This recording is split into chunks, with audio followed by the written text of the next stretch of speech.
just heard an ad for Gusset Jeans. We've got links to it up on Infowars.com and PrisonPlanet.com. These are awesome jeans. I've got several pairs. I'm going to start wearing these exclusively. They fit just like Levi's, last longer, and they're made in America. So check out their website up at Infowars.com or just Google Gusset Jeans. Okay. I saw this late last week, and it really upset me. Because, sure, they look like real guns. You can buy an M16. You can buy something that looks like an AK-47. You can buy stuff that looks like a Beretta handgun. They shoot little plastic pellets. So they're not even BB guns. It's a little bit bigger pellet than a BB, about, I guess, 3 times the size. I've bought quite a few of these guns to train my 5-year-old daughter and 7-year-old son on marksmanship in the backyard. And the ATF in Cornelius, Oregon, went in to one of the local dealers of airsoft plastic pellet guns that they have no statutory authority, nothing. Went in, took the guns from Customs. It turns out Customs called them the toy guns, and are now claiming that they can just basically, outside of law, rule what is a firearm. And we see cases where somebody's got an AR-15 that they bought legal. It has a malfunction, fires 2 or 3 rounds. The shooting range calls the police on them. And in federal court, they say it doesn't matter. Even if you knew, didn't know and it was a legal gun, you're going to prison. So the ATF is harassing lawful gun owners. Now, they're raiding people every day I see in the news. Neighbors will see somebody with a rifle putting it in their car at their house. The police come, they find 5 guns, 1,000 rounds of ammo. There's no law against an arsenal. They call it an arsenal. They take your guns, arrest you without a law. And so we're joined by Brad Martin of Airsoft, and we'll give you his website here specifically from Oregon. But he and his son run this toy store, and these are sold in Walmart. These are sold in Academy. These are sold most hardware stores, hunting supply stores. I mean, this is ridiculous. And for them to say you can cartridge and could build a real gun out of this because it looks like a gun, I mean, it's asinine. I mean, yeah, if you spent 2 or 3 times the money it takes to to buy a real gun, maybe you could and blow up in your face. So he joins us to talk about all the different facets and angles of this and how this is just being selectively enforced, and even the selective enforcement is just made up. And if this is allowed to stand, it sets an incredibly dangerous precedent, because if they can ban BB guns that shoot plastic BBs, what's going to happen to the deadly Red Ryder? Will it be banned as an assault weapon? So we now speak to our guest, Brad Martin. Brad, break down exactly what happened and all the latest developments for us. Well, hi there, Mr. Jones. Yeah, this started back in October of '09.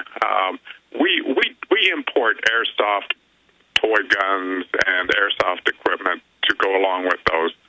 And over the last 5 or 6 years, we've had several interventions from Customs where they've taken in the vicinity of about $17,000 worth of product from us.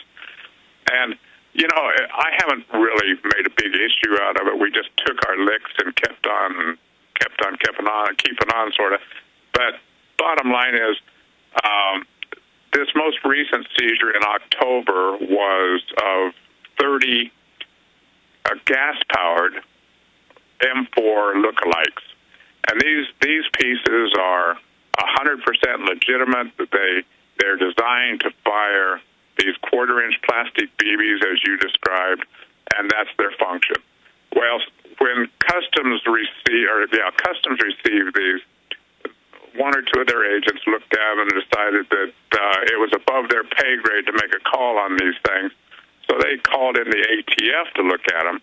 So ATF took 1 or more of these things back to their laboratory in Maryland or wherever this thing is, held them for 5 months, and then in early February, after I had mailed some protest letters to the ATF and Customs, I finally get a response back saying that I was not going to get these toy guns back.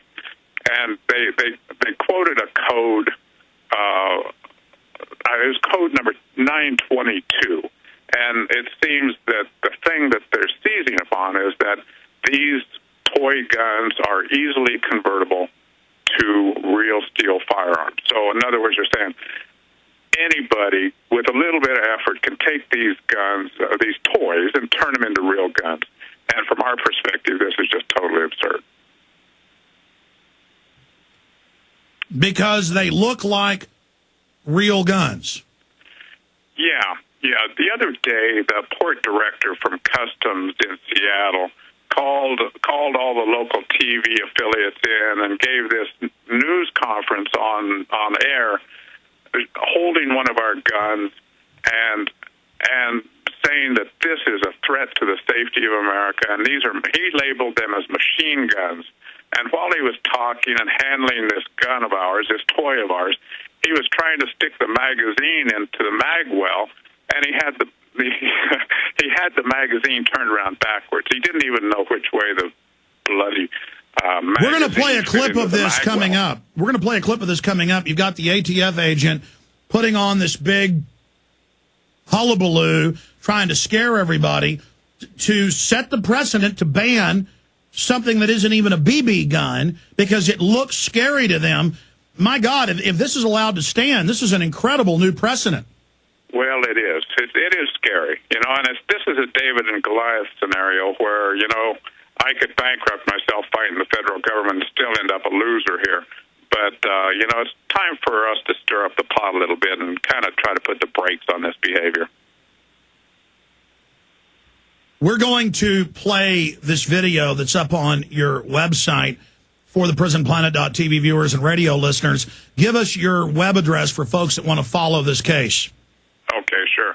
The web address is airsoftoutletnw.com. So, airsoftoutletnorthwest.com, just NW. Yeah, just NW, not the Northwest, just NW.